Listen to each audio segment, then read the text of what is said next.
This is today's session of the Hindu newspaper analysis. Today we will discuss mainly four issues.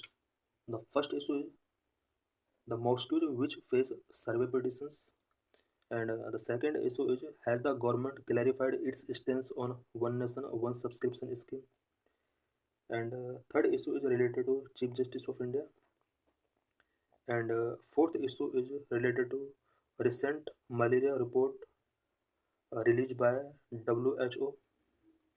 So let's discuss all the issues in detail. Are calls for survey encouraging?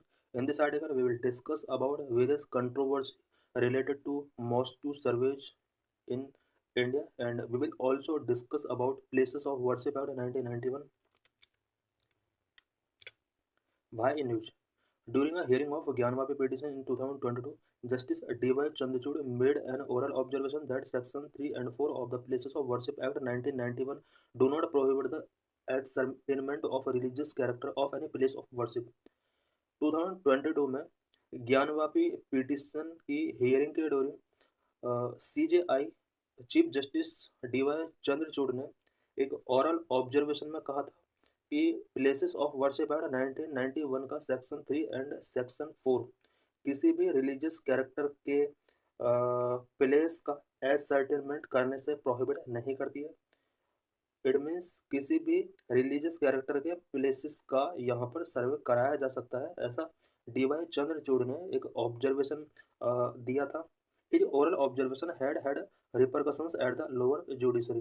Chief justice of India का जो ये oral observation था, इसकी वजह से lower judiciary के ऊपर इसका इम्पैक्ट पड़ा है और आज लोअर जुडिशरी बहुत ज़्यादा पिटिशंस को एक्सेप्ट कर रहे हैं। As a result, a number of district and session court in UP and Rajasthan admitting petitions seeking to ascertain the religious character of mosques and other places of worship built in medieval India and ordering their surveys. CJI के इस oral observation के बाद India के अंदर specially UP and Rajasthan के various district and session court mosques and other places of worship के religious character से related as ascertainment, it means उसके सर्वे के लिए पिटिशंस यहाँ पर फाइल की जा रही हैं और various district and session code in petitions को एक्सेप्ट भी कर रहे हैं। स्पेशली ये जो पिटिशंस फाइल की जा रही हैं वो मिडिवल इंडिया के ड्यूरिंग जितने भी मॉस्क्यूज उस टाइम पर कंस्ट्रक्ट की गए थे उनके सर्वे कराने के लिए यहाँ पर ये पिटिशंस फाइल की जा रही हैं। Among the places facing calls for survey are Ajmer Dargah 2.5 Din Ka झोपड़ा, the shahi Jama Masjid in Sambal, the Teele Wali Masjid in Lucknow, the Shamsi Jama Masjid in Budaun, Atala Masjid in Jaunpur, and better known case of Gyanvapi Masjid, the Idgah in Mathura and Kamal Maula मस्जिद इन धार। ये कुछ मस्जिद और दरगाह हैं जिनके सर्वे के लिए ऑल इंडिया लेवल पर यहाँ पर कॉल्स की जा रही हैं।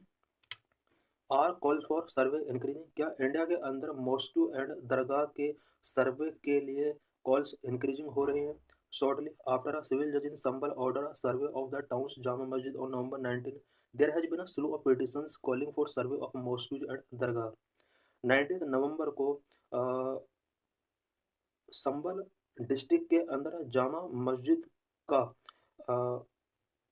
संबल के सिविल जज के द्वारा सर्वे कराने का ऑर्डर दिया जाता है। इसके जस्ट बाद इंडिया के अंदर वेरियस मॉस्क्यूज एंड दरगाह का सर्वे कराने के लिए पिटिशंस वेरियस डिस्ट्रिक्ट कोर्ट के अंदर पिटिशंस फाइल की जाती हैं। Calling for Ajmer Dargah survey. Around same time Ajmer west civil court admitted a petition claiming that the Ajmer Dargah was originally a Sankat Mochan मंदिर। अजमेर दरगाह के सर्वे कराने के लिए अजमेर के वेस्ट सिविल कोर्ट में पिटिशन फाइल की जाती है और ये क्लेम किया जाता है कि अजमेर दरगाह ओरिजिनली संकट मोचन मंदिर हुआ करता था। The demand led to approval as the dargah is frequented by people of all religions and prime minister himself send the chadar for its annual Urs in January. Jaipur के अजमेर दरगाह इट मीन्स जो ये दरगाह है, इस दरगाह के सर्वे कराने के लिए जैसे ही पिटिशन फाइल किया जाता है यहाँ पर बहुत ज़्यादा अप्रूवल शो होते हैं। अजमेर दरगाह एक ऐसी दरगाह है जहाँ पर उर्स फेयर ऑर्गेनाइज किया जाता है एवरी ईयर जनवरी मंथ में, और इस टाइम के ड्यूरिंग प्राइम मिनिस्टर एवरी जनवरी मंथ में एनुअल उर्स फेस्टिवल के ड्यूरिंग चादर वहाँ पर सेंड करते हैं। Disturbed by these petitions, a number of retired bureaucrats and army personnel wrote to the Prime Minister asking him to curtail what they called an ideological assault on India's civilization and heritage. In petitions के disturbance की वजह से India के number of retired bureaucrats and army personnel ने prime minister के लिए एक letter लिखा है जिसमें उन्होंने कहा है कि इंडिया के सिविलाइजेशनल हेरिटेज पर जो इस तरह से आइडियोलॉजिकल असॉल्ट हो रहे हैं इनको कर्टेल किया जाए। What is the history of ढाई Din Ka झोपड़ा? 12th century Moscow Dhai Din Ka Jhonpra located near Dargah is an Archaeological Survey of India ASI protected site. Dhai Din Ka झोपड़ा 12th century Moscow है जो कि दरगाह के निकट है और ये एक ASI प्रोटेक्टेड साइट है। People claims that the Dhai Din Ka Jhonpra was originally a Sanskrit college and a temple before being demolished towards the end of 12th century. People का क्लेम है कि ढाई दिन का झोपड़ा ओरिजिनली एक संस्कृत कॉलेज हुआ करता था और यहीं पर एक मंदिर हुआ करता था और ये 12th सेंचुरी से पहले इट मीन्स संस्कृत कॉलेज और टेम्पल को डिमोलिश कर दिया गया 12th सेंचुरी में। बट उससे पहले Dhai Din Ka Jhonpra originally Sanskrit college and temple यहाँ पर हुआ करता था। The mosque was build by Qutubuddin Aibak around the time he build the Qutub ul Islam Masjid in the Qutub Minar complex in Delhi. Dhai Din Ka झोपड़ा Qutubuddin Aibak के द्वारा उस टाइम ड्यूरिंग में बनाया गया था जिस टाइम पर दिल्ली में कुतुब कॉम्प्लेक्स में उसने कुतुब उल इस्लाम मस्जिद बिल्ड किया था। Sultan Iltutmish beautified it in AD 1213 with a screen passed by corbelled and grilled arcs which appear in this country for the first time। Qutbuddin Aibak के बाद इल्तुतमिश ने इस मॉस्क को 1230 में ब्यूटिफाइड किया था और ब्यूटिफाई करने के लिए कॉर्बेल्ड एंड ग्रिल्ड आर्क का इसमें यूज किया गया था और ये जो आर्किटेक्चर स्टाइल था कंट्री में फर्स्ट टाइम आया था। Its name stem from an Urs that held here for 2.5 days has the expression dhai din और 2.5 days। ढाई दिन का झोपड़ा ये जो नेमिंग पड़ा है वो इसलिए पड़ा है क्योंकि यहाँ पर उर्स यानी फेयर यहाँ पर ऑर्गेनाइज किया जाता है जो कि ढाई दिन का होता है ये फेयर, इसी वजह से इसका नाम ढाई दिन का झोपड़ा पड़ा। Some people claim that Seth Vikramdeva Kala built a Jain temple here in celebration of Jain festival Panchkala Kalyan Mahotsav in 660 AD। कुछ लोगों का मानना है कि 660 AD में यहाँ पर एक जैन फेस्टिवल पंच कल्याण महोत्सव हुआ करता था और उस फेस्टिवल की वजह से इस प्लेस पर सेठ विक्रमदेवा कला ने यहाँ पर जैन टेम्पल इस्टेब्लिश किया था। The temple was destroyed by Afghans of गोर इन 1192 और ऐसा यहाँ पर क्लेम किया जाता है कि ये जैन टेम्पल 1192 में गोर के अफगान के द्वारा यहाँ पर डिस्ट्रॉय कर दिया गया था। What about the Shamsi Jama मस्जिद of Badaun and Jama Masjid of Delhi? Badaun की शामसी जामा मस्जिद और दिल्ली की जामा मस्जिद को लेकर सर्वे के लिए किस तरह से कॉल्स की जा रही हैं। The 800-year-old Shamsi Jama Masjid is the latest mosque to face contestations. Shamsi Jama Masjid जो कि बदायूं में है और ये 800 ओल्ड जामा मस्जिद है और रिसेंटली ये कंटेस्टेशन का फेस बना हुआ है। Fast track court is hearing the claim of the Hindu Mahasabha who filed a claim against the mosque insisting it was a incident Neelkanth Mahadev temple. Hindu Mahasabha के द्वारा क्लेम किया गया है कि शामसी जामा मस्जिद एंसेंट पीरियड में नीलकंठ महादेव टेम्पल हुआ करता था। इस क्लेम की हियरिंग फास्ट ट्रैक कोर्ट के अंदर चल रही है। This mosque is build on an elevated area called Sotha Mohalla and is said to be the highest structure in Budaun town. Shamsi Jama Masjid एक एलिवेटेड एरिया जिसको सोथा मोहल्ला बोलते हैं बदायूं की हाईएस्ट बिल्ड मस्जिद है। After Kutul Islam and Dhai Din Ka Jhonpra it is the third oldest mosque in north India. North India में 3 highest mosque में फर्स्ट नंबर पर Qutul Islam and second number पर Dhai Din Ka झोपड़ा and third number पर शामसी जामा मस्जिद का नंबर आता है जो कि हाईएस्ट मॉस्क है नॉर्थ इंडिया में। After Badaun cries are being made up about the historic Jama Masjid in Delhi too that is built at the site of Vishnu temple. Badaun की जामा मस्जिद पर क्लेम करने के बाद दिल्ली की जामा मस्जिद के लिए क्लेम किया जा रहा है कि यहाँ पर इससे पहले विष्णु टेम्पल इस्टेब्लिश था। With the district and session court continue to freely admit such petitions ignore the provision of the Places of Worship Act 1991, which prohibit changing the character of Places of Worship Act as they stood on August 15, 1947। India के अंदर जिस तरह से various district and session court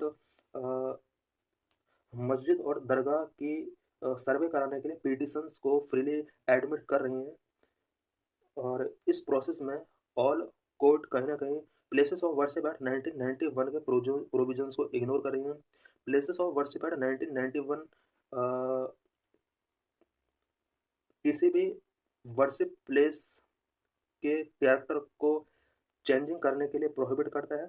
इस provision के अंदर 15 अगस्त 1947 में जिस प्लेस ऑफ वर्शिप का जो कैरेक्टर था उसको मेंटेन करने के लिए कहा गया है।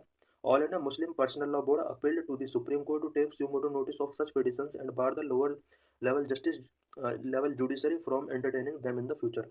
All India Muslim Personal Law Board ने सुप्रीम कोर्ट में अपील किया है कि सुप्रीम कोर्ट सुमोटो नोटिस के थ्रू इन पिटिशंस पर बार लगाए और इन फ्यूचर इस लोअर लेवल जुडिशरी में जो इस तरह के पिटिशंस को एंटरटेन किया जा रहा है उस पर। What is the one nation one subscription initiative? What is issue? On November 25, the Indian government announced the launch of its One Nation One Subscription Plan. The plan is to improve access to expensive research journal to the country's public education and research institute. नवंबर 25 को Indian government ने one nation one subscription plan launch किया था। इस plan का main objective country के और public education and research institute तक expensive research journals का एक्सेस को इम्प्रूव करना है। The announcement was accompanied with scant detail and faced widespread criticism from the research community due to its disproportionate expense and lack of support for open access publishing. Announcement जिस time पर इसका किया गया था उस time पर इसका जो डिटेल था वो स्कैंट डिटेल प्रोवाइड किया गया है लोगों के लिए, और रिसर्च कम्युनिटी की तरफ से इस प्लान का क्रिटिसिज्म किया जा रहा है बिकॉज इसमें जो डिमेरिट्स हैं वो डिसप्रोपोर्शनेट एक्सपेंस से रिलेटेड और ओपन एक्सेस पब्लिशिंग की सपोर्ट का लैक इसमें रहा है। इस वजह से यहाँ पर ये प्लान कहीं ना कहीं लोगों का क्रिटिसिज्म फेस कर रहा है। What is one nation one subscriptions purpose? We can understand it as if scientists have concluded an experiment, they write up their methods and findings and publish it as a paper in journal. कोई भी scientist या group of scientist अगर कोई भी experiment conclude करते हैं वो अपने मेथड्स फाइंडिंग्स को किसी जर्नल के पेपर में पब्लिश करते हैं। The journal collect reviews edits publishes and archives these papers as a service to other scholars and the people at large. Journal किसी भी साइंटिस्ट की गई एक्सपेरिमेंट को कलेक्ट करता है, रिव्यू करता है, एडिट करता है, पब्लिश करता है एंड उसको आर्काइव के तौर पर कलेक्ट करके रखता है सो दैट वेरियस स्कॉलर्स या पीपल को लार्ज लेवल पर इन पेपर्स को प्रोवाइड कराया जा सके। In exchange journals levy a fee, exchange के तौर पर जर्नल फी चार्ज करते हैं। Subscription based journals charge readers a fee to read papers. Subscription based journals जितने भी होते हैं रीडर्स है पेपर रीड करने के लिए यहाँ पर चार्ज लेवी करते हैं। Some form of open access journals called gold OA charge researchers to publish their paper. किसी पेपर को पब्लिश करने के लिए गोल्ड ओए के under open access journal researchers से कुछ चार्ज लेवी करते हैं। So institute had subscribe to subscription journal through 10 और so consortia within the country. इस तरह से जितने भी इंस्टीट्यूट होते हैं वो जर्नल्स को 10 और मोर देन 10 कंसोर्टिया के थ्रू किसी भी जर्नल को सब्सक्राइब करते हैं। One nation, one subscription will replace these consortia as a single window through which all government-funded institutes in the country will be able to access more than 13,000 published by 30 major international publishers. One nation, one subscription in consortia को replace करेगा एक single window की form में, और इसमें जितने भी government funded institute हैं कंट्री के अंदर उन इंस्टीट्यूट तक international publishers about 30 international publishers की 13,000 से ज़्यादा पब्लिकेशंस को गवर्नमेंट फंडेड इंस्टीट्यूट तक एक्सेस किया जाएगा।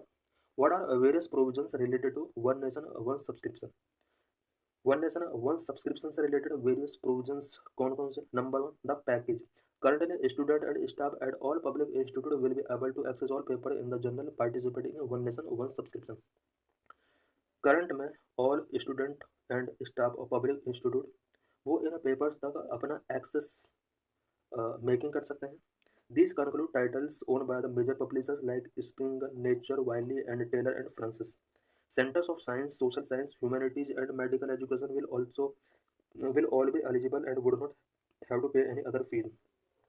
इसमें मेन इम्पोर्टेंट जो एस्पेक्ट है वो ये है कि science, social science, humanities and medical education के जितने भी सेंटर्स हैं वो इन जर्नल्स तक उनका एक्सेस यहाँ पर श्योर हो जाएगा और उन्हें किसी भी टाइप का यहाँ पर फी पेमेंट नहीं करना है. Number 2, phases. Government would implement one nation one subscription in 3 phases. 3 phases में गवर्नमेंट इस प्लान को इम्प्लीमेंट करेगी. In phase 1 it would emerge all the consortia to work to facilitate journal access in all public institutions. First phase में all consortia को यहाँ पर merge किया जाएगा और ऑल पब्लिक इंस्टीट्यूट तक जर्नल का एक्सेस यहाँ पर इंश्योर किया जाएगा. The scheme will expand to conclude private institutions in phase second. Phase second में प्राइवेट इंस्टीट्यूशंस को इसमें इंक्लूड किया जाएगा. In third phase the government would create universal access to all citizens through designated access point at public libraries. Third phase में all citizens के लिए one nation one subscription scheme का universal access कर दिया जाएगा. Number 3, open access. Open access is a publishing model that make research information available to readers without cost, different to the traditional subscription model in which readers have access to scholarly information by paying a subscription. Open access के through readers के लिए without paying cost research information तक access उसका open किया जाएगा. But traditional subscription के अंदर readers को सब्सक्रिप्शन के थ्रू पेमेंट करना होता था. Number 4, domestic efforts. One nation, one subscription focus on to support domestic publishers and journals. One nation, one subscription का main focus domestic publishers and journals को support करना है. In this article, we will discuss about appointment, tenure, and removal process of Chief Justice of India. What are the key facts about Chief Justice of India? Qualifications of Chief Justice of India. Should be a citizen of India. India का citizen होना चाहिए. He should have been for at least 5 years a judge of high court or of 2 or more such courts in succession. At least 5 years तक वो high court का जज होना चाहिए. Have been for at least 10 years an advocate for a high court or of 2 or more such court in succession. 10 years तक as an advocate practising होना चाहिए. Be in the opinion of the president a distinguished jurist.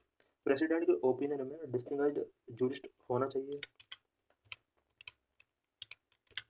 Appointment process of chief justice of India. Chief justice of India किस तरह से appoint किया जाता है? Chief justice of India and the जजेस of the supreme court are appointed by the president according to article 124 of the constitution. Constitution के article 124 के according chief justice of India president के द्वारा अपॉइंट किया जाता है. Outgoing CGI recommends his successor. Outgoing CGI जो भी होता है वो अपने सक्सेसर को रिकमेंड करता है. The union law minister forward the recommendation to the PM who in turn advises the president. The second जजेस के supreme court ruled that the senior most judge of the Supreme Court should alone be appointed to the office of the CJI.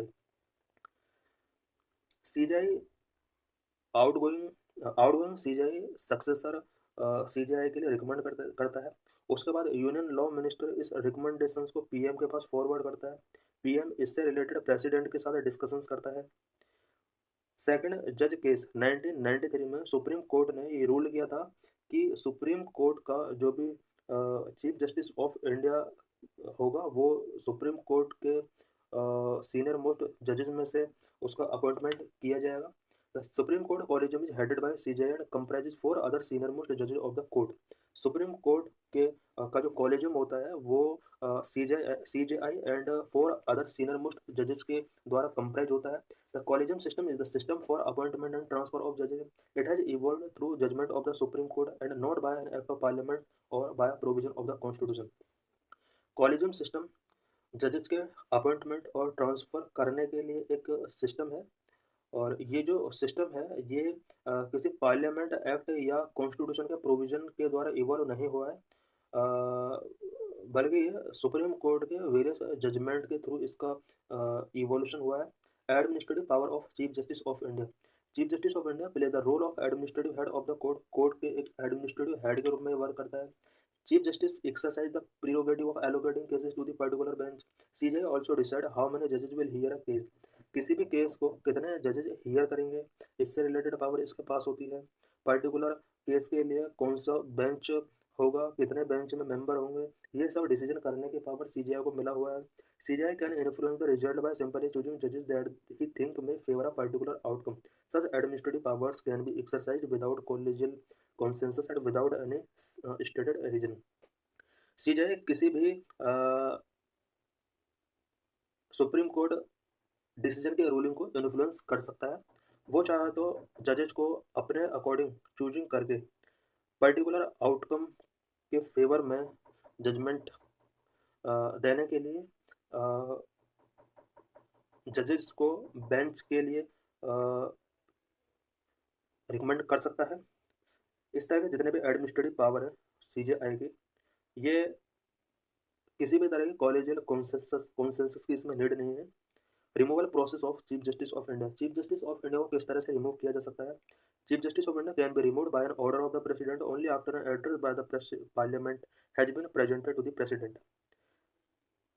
President के order के द्वारा chief justice of India को remove किया जा सकता है, और प्रेसिडेंट के लिए पार्लियामेंट को इससे रिलेटेड एड्रेस प्रेजेंट करना होगा।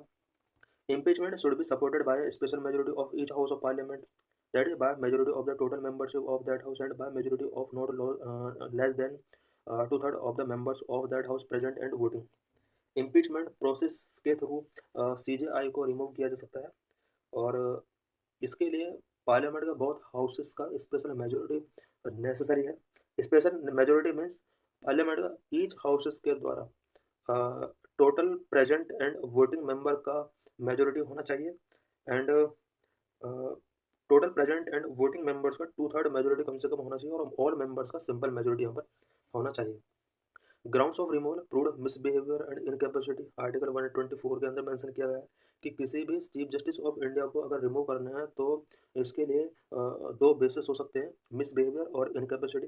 इन 2019 the supreme court ruled that the office of CJI comes under the purview of the Right to Information Act 2005। 2019 में सुप्रीम कोर्ट ने कहा था कि चीफ जस्टिस ऑफ इंडिया भी राइट टू इन्फॉर्मेशन एक्ट 2005 के under आते हैं। Recently world health organization release its malaria report 2024। Recently WHO released World Malaria Report 2024 on December 11, 2024। Yesterday world health organization ने malaria report 2024 release किया है। It revealed that an estimated 2.2 billion cases of malaria and 12.7 million death have been averted since 2000 से लेकर अब तक पूरे world के अंदर अबाउट 220 करोड़ मलेरिया केसेस आ चुके हैं, जिनमें से 12.7 मिलियन पीपल का डेथ हुआ है। व्हाट आर की findings of this report? Recently इस रिपोर्ट की क्या क्या की फाइंडिंग्स है? As per WHO report, Southeast Asia region contribute about 1.5% of the burden of malaria cases globally। Globally overall जितने मलेरिया केसेस आते हैं उनका 1.5% cases south east Asia region में आते हैं। In south east Asia region India accounted for about half of all estimated cases in 2023, followed by Indonesia which carried just under 1/3। 2023 में जितने cases आए थे साउथ ईस्ट एशिया रीजन में, उनमें से आधे केसेस के लिए इंडिया रिस्पॉन्सिबल है। उसके बाद इंडोनेशिया, जिसमें ओवरऑल 1/3 केसेस के लिए रिस्पॉन्सिबल है। Estimated malaria death in the region fell by 82.9% from 35,000 in 2000 to 6,000 in 2023। South east Asia region में मलेरिया केसेस एंड इससे होने वाले डेथ 2000 कंपेयर में काफ़ी डिक्रीज हुआ, अबाउट 82.9% तक डिक्रीज हुआ है। 2000 में जहाँ पर साउथ ईस्ट एशिया रीजन में 35,000 मलेरिया केसेस आया करते थे, वहीं 2023 में ओनली 6,000 केसेस यहाँ पर शो हुए हैं। Together India and Indonesia accounted for about 88% of malaria death in region. South east Asia region के अंदर 88% मलेरिया केसेस के लिए only 2 countries India and Indonesia accountable है। Since 2000, Southeast Asia region has made a remarkable progress against malaria, and estimated malaria cases in the region fell from 22.8 million in 2000 to 4 million in 2023, a reduction of 82.4%. 2000 से लेकर अब तक south east Asia region के अंदर malaria case और इससे होने वाले डेथ 82.4% तक यहाँ पर डिक्रीज हुआ है। 2000 में जहाँ पर इस रीजन के अंदर 22.8 मिलियन केसेस शो हुए थे, वहीं 2023 में 4 मिलियन तक यहाँ पर शो हुए हैं। There were an estimated 263 million cases and 5,97,000 malaria deaths worldwide in 2023. This represents about 11 million more cases in 2023 compared to 2022 and nearly the same number of deaths. 2023 का ये डाटा है। 2023 में मलेरिया के केसेस अबाउट 26.3 मिलियन रहे, about 26 crore के आसपास पूरे world के अंदर केस आए थे, जिनमें से 5,97,000 पीपल का मलेरिया की वजह से डेथ हुआ था। बट 2020 से अगर 23 का कंपेयर किया जाए तो 11 मिलियन केसेस 2023 में ज़्यादा रहे हैं। Approximately 95% of the deaths occurred in the African region, where many at risk still lack access to the services that they need to prevent, detect and treat the disease. पूरा world के अंदर 2023 में malaria की वजह से जितना death हुआ है, 95% डेथ अफ्रीकन रीजन के अंदर हुई है। बिकॉज अफ्रीकन रीजन में मलेरिया से अपने को प्रिवेंट करने के लिए, डिटेक्ट करने के लिए, डिसीज को ट्रीट करने के लिए यहाँ पर सर्विसेज अवेलेबल नहीं है। Significant reduction in malaria case load. Malaria cases का किन किन कंट्रीज में सिग्निफिकेंट रिडक्शन हुआ है। In the period 2020 to 23 4 countries achieved reduction in their malaria case load. Malaria case load में साउथ ईस्ट एशियन रीजन के कुछ स्पेशल कंट्रीज के बारे में यहाँ पर हम बात करेंगे। बांग्लादेश में 9.2% का रिडक्शन हुआ है 2020 to 23 में।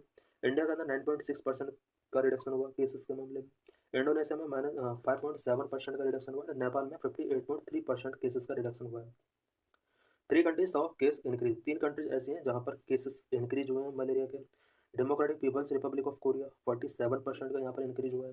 Thailand 46%, Myanmar 45%। ये 3 कंट्रीज में मलेरिया केसेस बहुत हाई स्पीड से इंक्रीज हुआ है। In 2023 both Timor Leste and Bhutan reported 0 indigenous case of malaria. 2 countries ऐसे हैं जहाँ पर मलेरिया का कोई भी केस नहीं मिला है, Timor Leste and Bhutan. With the exception of Myanmar and Thailand, all countries reported either a decline in their malaria mortality rate or 0 malaria death. Myanmar and Thailand को अगर छोड़ दिया जाए तो बाकी साउथ ईस्ट एशियन कंट्रीज में mortality rate down हुआ है मलेरिया की वजह से। A reduction in case incidence of 87% was achieved between 2000 and 2023 from 17.7 to 2.3 per 1000 population at risk. South east Asian region के अंदर केस इंसिडेंस 87% तक रिड्यूस हुआ है 2000 में, जहाँ पर 1000 में 17.7 लोगों को मलेरिया होने का चांस था, वहीं 2023 में 2.3 पर 1000 पीपल तक ये रिड्यूस हुआ है। Reduction of malaria cases in India. India saw 17.7 million fewer estimated cases and 93% decrease in case incidence since 2000, the report said. India में अगर 2000 के साथ कंपेयर किया जाता है मलेरिया केसेस का, तो इंडिया में 93% तक मलेरिया केसेस रिड्यूस हुए हैं। 44 countries and 1 territory declared malaria free. As of November 2024, 44 countries and 1 territory had been certified malaria free by WHO. अभी तक WHO के द्वारा पूरे वर्ल्ड के अंदर 44 कंट्रीज को मलेरिया फ्री सर्टिफिकेट दिया जा चुका है। Of the 83 malaria endemic countries, 25 countries now reported fewer than 8 cases of malaria in a year. 83 countries पूरे वर्ल्ड में ऐसे हैं जो मलेरिया एंडेमिक कंट्रीज हैं। इन 83 कंट्रीज में से 25 कंट्रीज ऐसे हैं जहाँ पर yearly less than 10 cases malaria के शो होते हैं। Major barriers to future progress. Malaria के प्रिवेंशन के लिए मेजर बैरियर्स क्या क्या हैं। Number 1, funding. Funding remains a major barrier to future progress. In 2023 total funding reached an estimated $4 billion, falling far short of the year's funding target of $8.3 billion set by the Global Technical Strategy. Funding एक सबसे बड़ा barrier है 2023 में, जहां पर global technical strategy के द्वारा malaria से फाइट करने के लिए $8.3 बिलियन की डिमांड की गई थी। वहीं $4 बिलियन का फंडिंग इसके लिए किया जा सका। Insufficient funding has led to major gap in coverage of insecticide-treated nets, medicine, and other life-saving tools, particularly for those most vulnerable to the disease, said the report. इस रिपोर्ट के according insufficient funding बहुत सारे problems create कर सकता है countries के बीच में medicine and life saving tools के बीच में यहाँ पर मेजर गैप्स क्रिएट किए जा सकते हैं लो फंडिंग की वजह से number of fragile health system malaria malaria endemic countries continue to grapple with fragile health system weak surveillance and rising biological threat such as drugs and insecticide resistance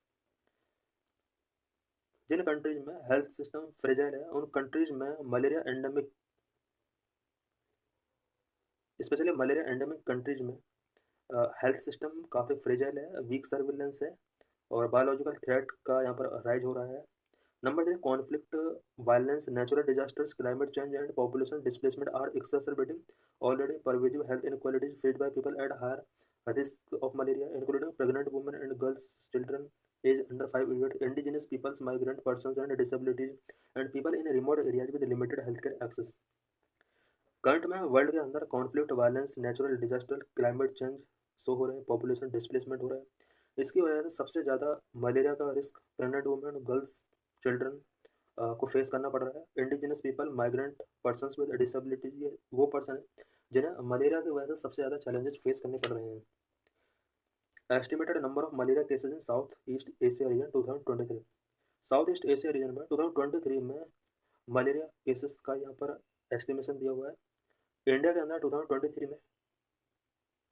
20 lakh के आसपास malaria cases scene किए गए थे Indonesia के अंदर लगभग 10 लाख के आसपास म्यांमार के अंदर बांग्लादेश के अंदर थाईलैंड के अंदर नॉर्थ कोरिया के अंदर यहाँ पर कितने केसेस आए उससे रिलेटेड यहाँ पर डाटा दिया हुआ है estimated malaria cases and death in WHO south east Asia region 2024 to 2020 से लेकर 2023 ईयर्स में साउथ ईस्ट एशिया रीजन के अंदर मलेरिया केसेज एंड डेथ से रिलेटेड डाटा है हम देख सकते हैं कि number of death and number of cases 2000 के कंपेयर में 2023 में काफ़ी डिक्रीज हुआ है ग्लोबल मलेरिया केसेस इन 2023 में ग्लोबली मलेरिया केसेस को अगर देखा जाए वर्ल्ड मैप पर तो हम देख सकते हैं सबसे ज़्यादा केस जो आ रहे हैं वो अफ्रीका कॉन्टिनेंट के अंदर है कलर के थ्रू यहाँ पर रिप्रेजेंट किया गया है जो जितना वाइटिश होगा वो वहाँ पर मलेरिया केसेस उतना ही कम है और जितना ये रेडिश होता चला जाएगा वहाँ पर मलेरिया केसेस का नंबर बहुत ज़्यादा हाई है तो हम देख सकते हैं कि अफ्रीकन कंट्रीज में